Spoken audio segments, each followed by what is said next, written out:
Thank you. So our final speaker is Stuart Shapiro from the University of Illinois at Urbana-Champaign. And he will give a talk entitled Compact Binary Mergers as Multimessenger Sources of Gravitational Waves.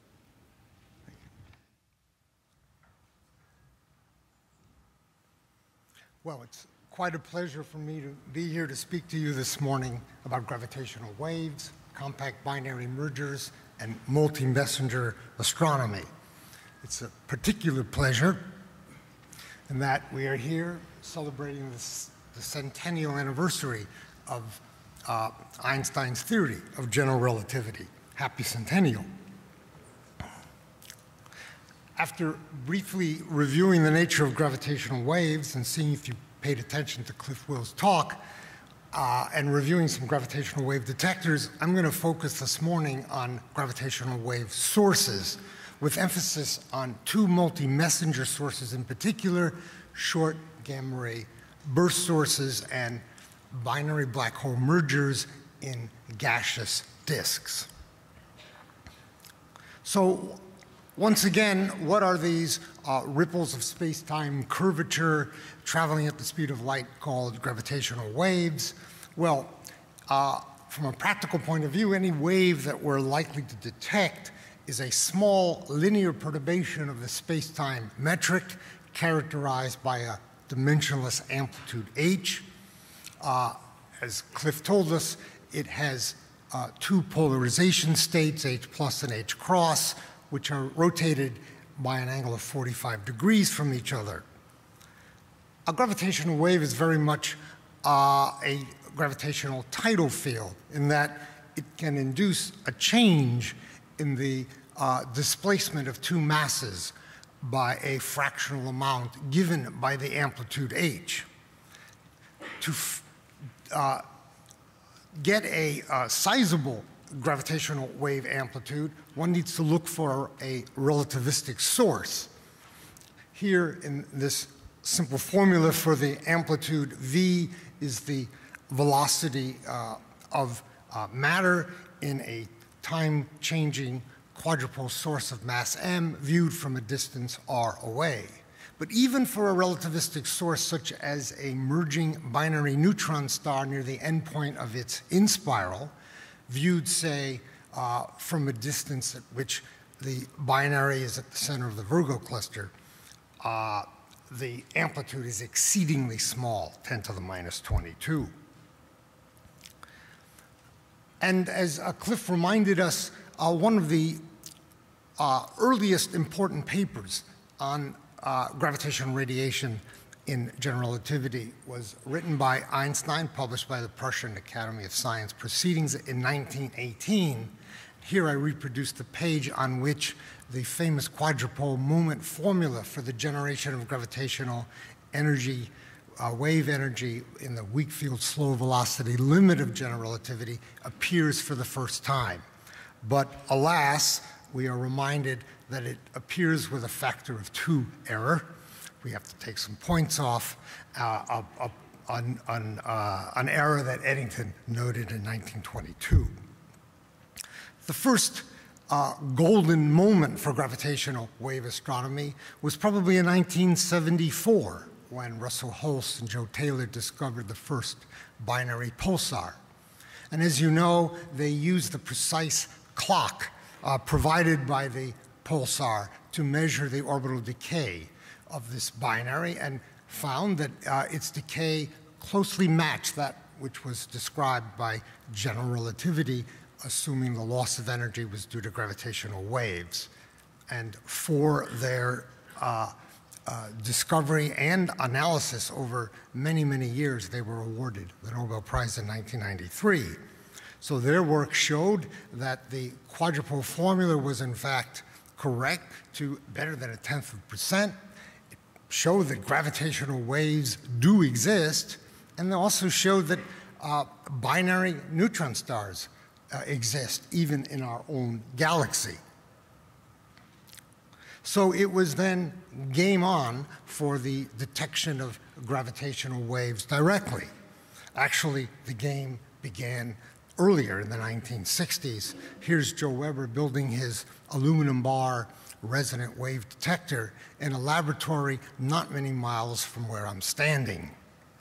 But today, of course, all eyes are on the international network of laser interferometers, including advanced LIGO, advanced Virgo, GEO, and CAGRA. And we are all waiting with great anticipation for the results of the first advanced LIGO scientific run later this summer or early fall. We are also looking toward results in the near future from the Pulsar timing arrays, a consortium of radio telescopes that will monitor between 20 and 50 millisecond pulsars scattered around our galaxy. The idea is to look for changes in the time of arrival of pulses across an angular scale in the sky, look for correlations in those changes, which would be the consequence of a long wavelength, 10 nanohertz type gravitational wave passing through the galaxy. Of course, we are all looking toward the future for the launch of a laser interferometer in space, such as LISA, and at least we can take some satisfaction in that in September, the LISA Pathfinder mission will be launched, where we will learn how well we can control and monitor the small separation between two masses that are in a near perfect freefall trajectory. And then looking further ahead, we look toward the Einstein telescope, which will be built partly underground. It will be a little larger, by a factor of a couple, larger than the advanced LIGO instrument and about 10 times more sensitive. Now let's turn to gravitational wave sources. Our high-energy colleagues have shown us over the decades that one of the best ways to measure and probe a strong field is by performing a collision experiment. Well, compact binary mergers are nature's way of setting up such an experiment for us. Heading the list are binary black hole mergers, and they come in 3 varieties, more or less. Binaries with stellar mass companions, binaries with supermassive companions, and binaries with one of each, so-called extreme mass ratio inspiral binaries.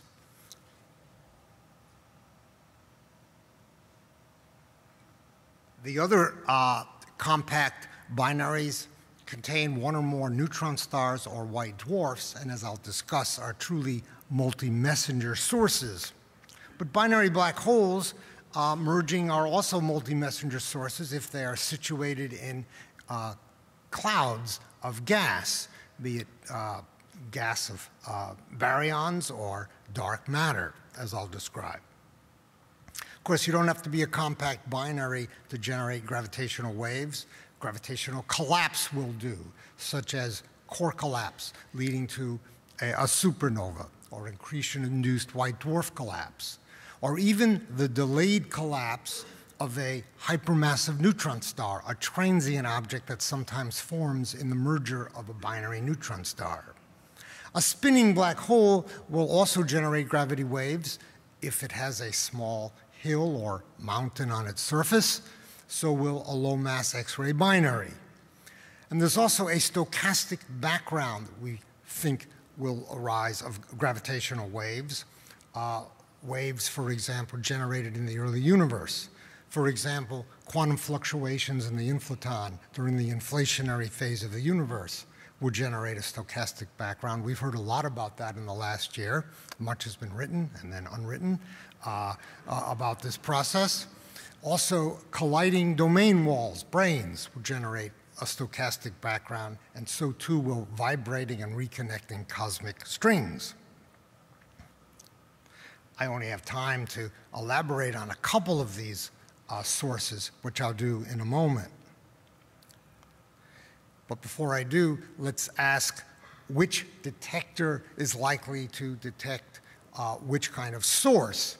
Well, that question is answered by knowing the characteristic amplitude and frequency of the wave at the detector. So in the case of compact binary mergers, for example, ground-based laser interferometers will be most sensitive for stellar mass mergers. One needs space-based interferometers or pulsar timing to measure the merger of massive and supermassive black holes. The CMB is the detector of choice for the stochastic background from the early universe. Let's recall briefly how one measures the gravitational wave from a binary merger theoretically, say in the case of a coalescing binary black hole.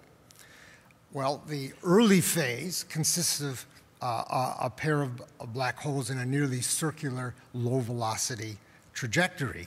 And this phase can be handled reliably by post-Newtonian techniques, expansions of general relativity and powers of v squared over c squared.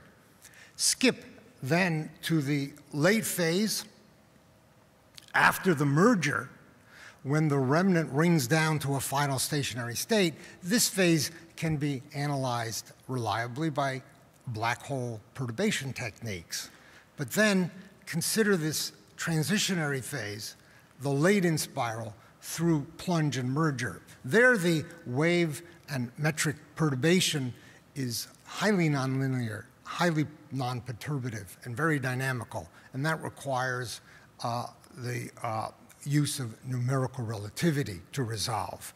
And that issue has been quite a challenge for many, many years. But with the advent of new formulations of Einstein's field equations for numerical purposes, new gauge choices, and other computational breakthroughs, three groups managed to successfully track the merger, plunge, and ring down of two black holes in binary circular orbit about 10 years ago. Today, the state of the art is that numerical relativity can be used to build catalogs of gravitational waveforms from the last few dozen orbits through plunge, merger, and ring down, as this example shows. And here is, in fact, a case in which the black holes have a rather high spin to boot. Now, there's still much work to be done. We need a better way of stitching together post-Newtonian waveforms with numerical relativity waveforms, and we need to perform full parameter surveys for the various kinds of input parameters we're likely to require to detect a wave. But these are all underway. Let's now turn to one of the holy grails of multi-messenger astronomy, the short gamma ray burst source. Here's an artist's conception of a popular model for such a source. You see the central engine, which consists of a spinning black hole immersed in a magnetized gaseous accretion disk. And emerging from the poles of the spinning black hole is a jet of matter and magnetic field. This jet is important. It is the main route by which energy is transported from the central engine to the outer regions. And in these outer regions, in the funnel of the jet, colliding mass shells generate shocks and then give rise to prompt bursts of gamma rays. And as the matter in the jet moves further out, it ultimately encounters the interstellar medium, where shocks again are generated, higher energy gamma rays are generated, and a full electromagnetic afterglow can arise, an afterglow that consists of X-rays, visible light, infrared radiation, and radio waves, all of which have been detected. Now, the key element in this picture is that jet, a jet that has helical magnetic fields for its wall. The magnetic field being the prime way of, in this case, of driving the jet and confining the jet. Now, the big question is, what is the progenitor of this gamma ray burst source? It's widely believed that a merging binary neutron star or a merging binary black hole neutron star is the progenitor of this. And that's primarily because both systems provide the required energy in the short time scales observed, and both give rise to spinning black holes immersed in disks of matter. But there's been one nagging problem with this idea, and that is the following, at least in the case of black hole neutron stars, and that is that today, at least up to the fall, there have been no fully relativistic MHD simulations that start from the late inspiral that have resulted in the formation of a jet. Now, there is one example in which a merging binary neutron star has given rise to a jet, but recently this calculation has been challenged by more recent work which fails to generate a jet. So what then is the reason for this failure to generate a jet?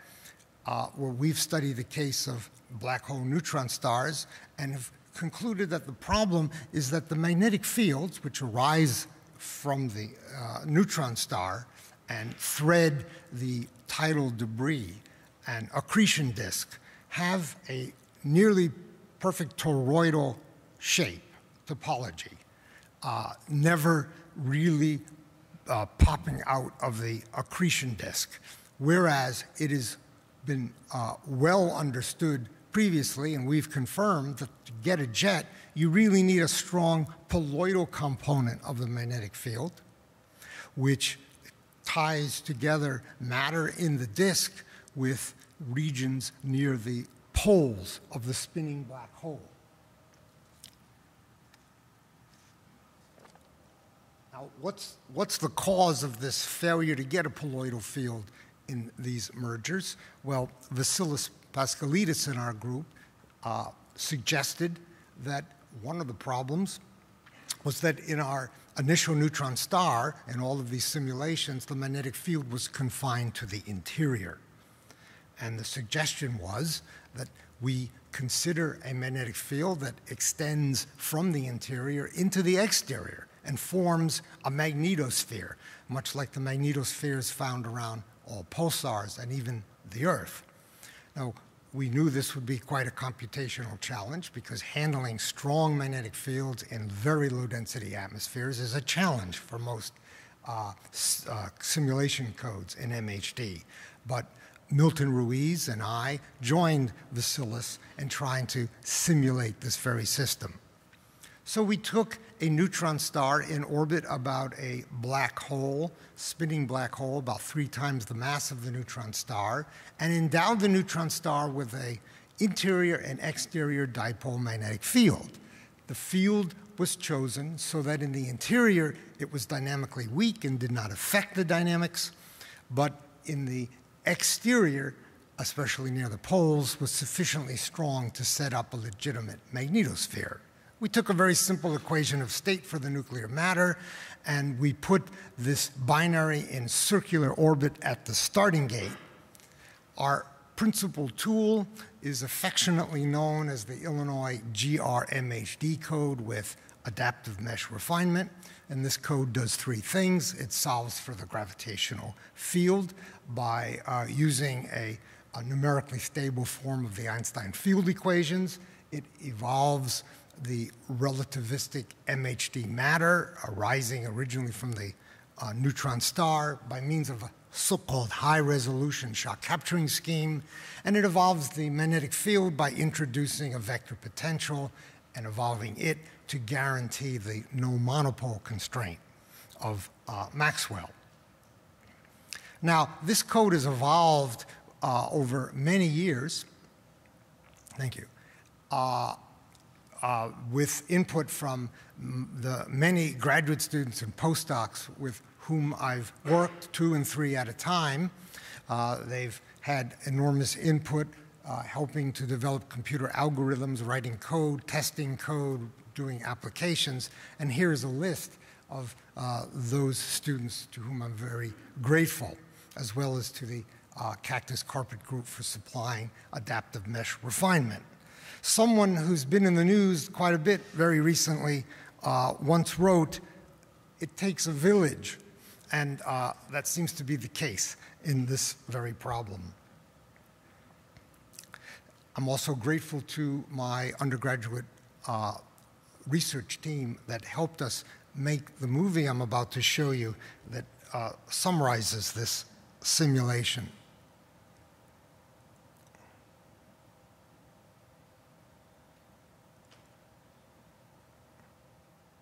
So here, for example, is the starting point of the simulation, where the neutron star is threaded by a dipole field. And you can see early in the inspiral, the neutron star is first tidally distorted and soon will be tidally disrupted by that black hole. But you can also see these poloidal field lines that connect matter in the disk to foot points at the poles of the black hole.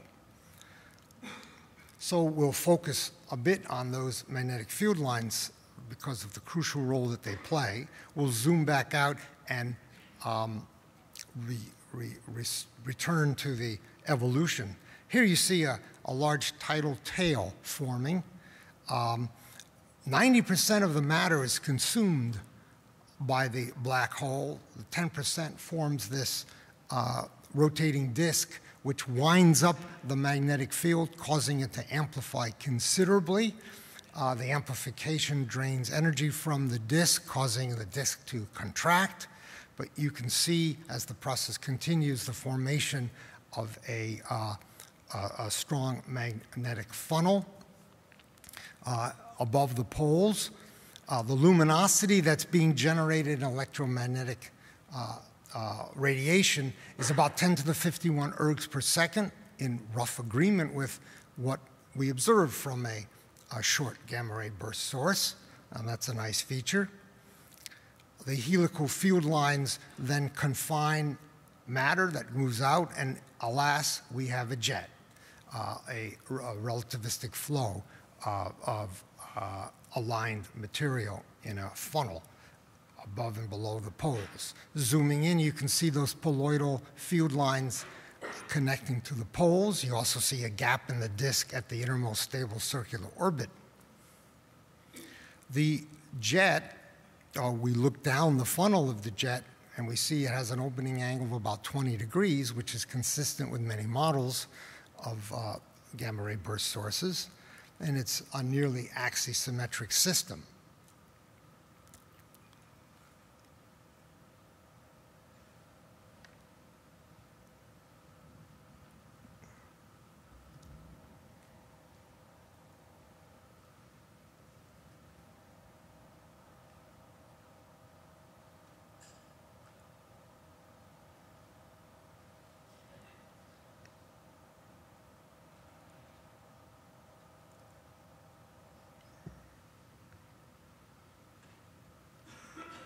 Whoops.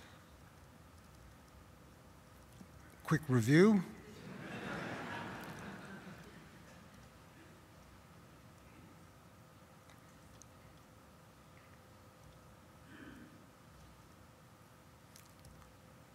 One last point, the rate at which this disk is being eaten by the black hole determines the lifetime of the jet. And that turns out to be about a half a second, which is very close to the lifetime of a gamma ray burst source. And that's independent of the density we choose for the low density magnetosphere. I don't have time to describe in any detail the many contributions of the other groups doing GR simulations of black hole neutron stars, but let me list some of those important results here. copious neutrinos are generated in this process, and although we can't detect those on Earth from these extragalactic sources, they play a huge role in governing the heating and cooling in the tidal debris.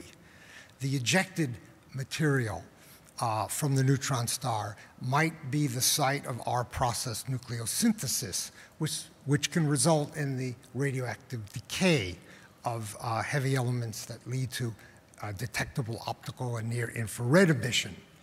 Also, black hole neutron stars might be good probes for the nuclear equation of state, since the tidal distortion and disruption of the neutron star is embedded in the gravitational waveform.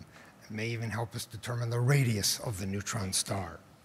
And finally, there is precursor emission that is generated by the magnetic field of the neutron star cutting across the black hole resistor and generating an electromagnetic luminosity that may be detectable for strong enough B fields. Finally, let me turn quickly to another holy grail of multi-messenger astronomy, and that's a black hole system in a disk. Astronomers for years have been compiling lists of good candidates for such a source. Let me just show you two of the most recent and rather intriguing candidates that they've reported. In the beginning of this year, the Catalina Survey team reported a observation of a periodic source in a quasar that's been monitored for over 20 years. It seems to have a period of about 4 years in its own rest frame. The Doppler broadening of spectral lines from this source allows one to calculate or estimate a mass, which is about 10 to the 8 solar masses for the system. And combining the period and the mass and Kepler's law, one can infer a separation of the companions in this system if it is truly a binary black hole. And that separation is only a couple of hundred Schwarzschild radii. Now, even more incredible are the results that were reported just a few weeks ago by the Pan-STARRS collaboration.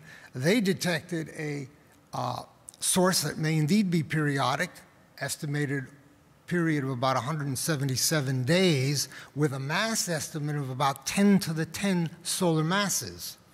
Now, that gives rise to a orbital separation of only 7 Schwarzschild radii for this system.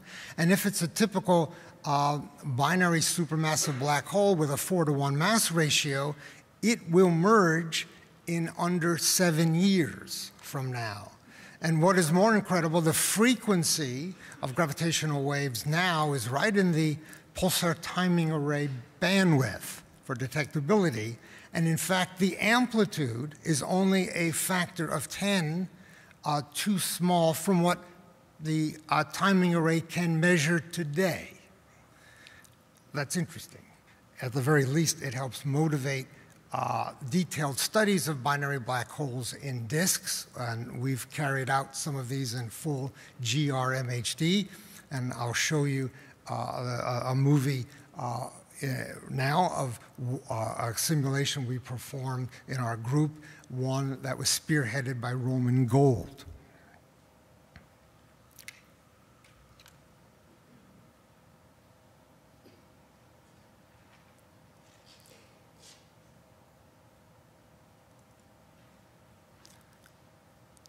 So here we're simulating 2 non-spinning equal mass black holes immersed in a thick but relaxed magnetized disk. You can see the magnetic field lines. As the inspiral proceeds, you can see that the tidal field of the black hole carves out a gap in the disk, but still 2 accretion streams continue to pour matter into those black holes. Yet as they get closer, that tidal field diminishes, the streams diminish, and the accretion and luminosity diminish. And that represents signatures of this very event. We and other groups previously have noted that bumps form in the cavity walls. Here I'm going to show the final merger once again.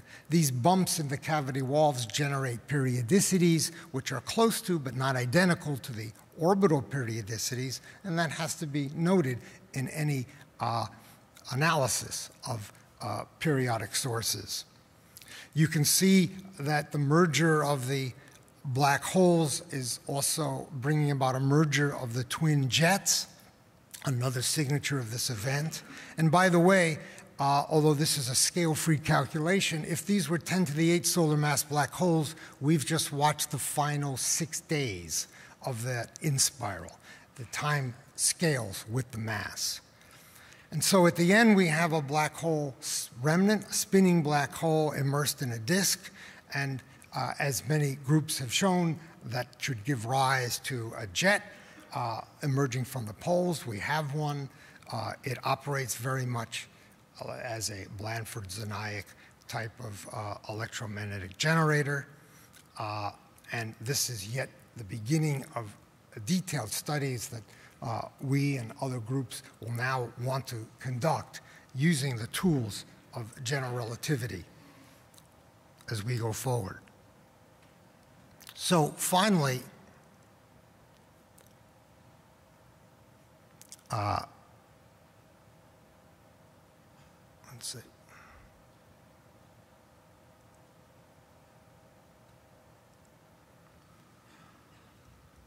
Once again, a quick review before I conclude.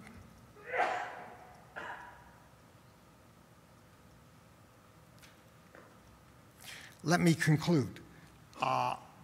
You know, during the last 50 years, we've seen many analyses and general relativistic simulations of cosmic scenarios involving one compact object. Two of these examples come to mind: the core collapse leading to supernova explosions and the formation of black holes and neutron stars, and black holes immersed in accretion disks. Now, these simulations over the 50-year period have told us many things about the physics and astrophysics of these systems, but there are still some very fundamental questions that have been left unanswered. We still need to resolve.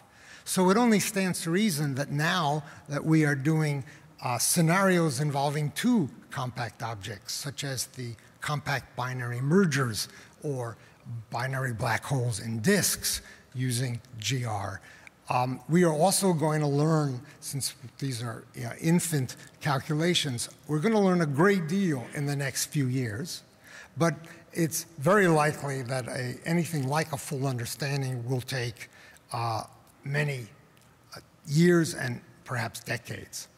But as we move forward, we will have a powerful new tool at our disposal, and that's this ever-maturing numerical relativity. We hopefully will have very soon a new probe, and that's gravitational waves. And the beneficiary will be multi-messenger astronomy.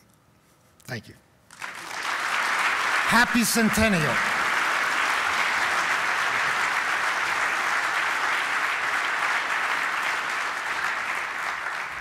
There is now time for some questions. Please move to the microphones on the left. The key question about black holes is what they consist of. In the first film you made, you had a neutron star merging with a black hole. What did you assume the black hole consisted of in order to make that film? Well, a black hole consists of three things: mass, charge, and angular momentum. There's no charge, no net charge, because any realistic black hole will discharge in the ambient gas any net charge. So I assumed it had mass and spin. And I also assumed it was in a quasi-equilibrium circular orbit with that companion neutron star. The question on the right. This supermassive binary black hole system that's about to merge, how far away is it? In other words, what is its redshift? The redshifts were the one that's about to merge is a redshift 2.06, and the distance is 16 gigaparsecs, according to the group that identified it, pan-stars. Okay. Thank you. Yeah. We're looking at cosmological distances. I was also going to ask about that system. Obviously, this is tremendously exciting if it's credible. Do you feel that this is a compelling interpretation, or are there other interpretations of these observations? Yes, there are other yes and yes. I think there's one very viable interpretation, but there are other interpretations. It could be precessing jets. It could be the precession of a disk. These are all alternative suggestions, and that they all have to be pursued, no doubt about it. But this is certainly a viable candidate and extremely exciting. 7 years is just a little longer than the lifetime of a graduate student. So graduate students, take note. This may be yours. Are there any further questions? If not, then let's thank all of the speakers of this Kavli plenary session.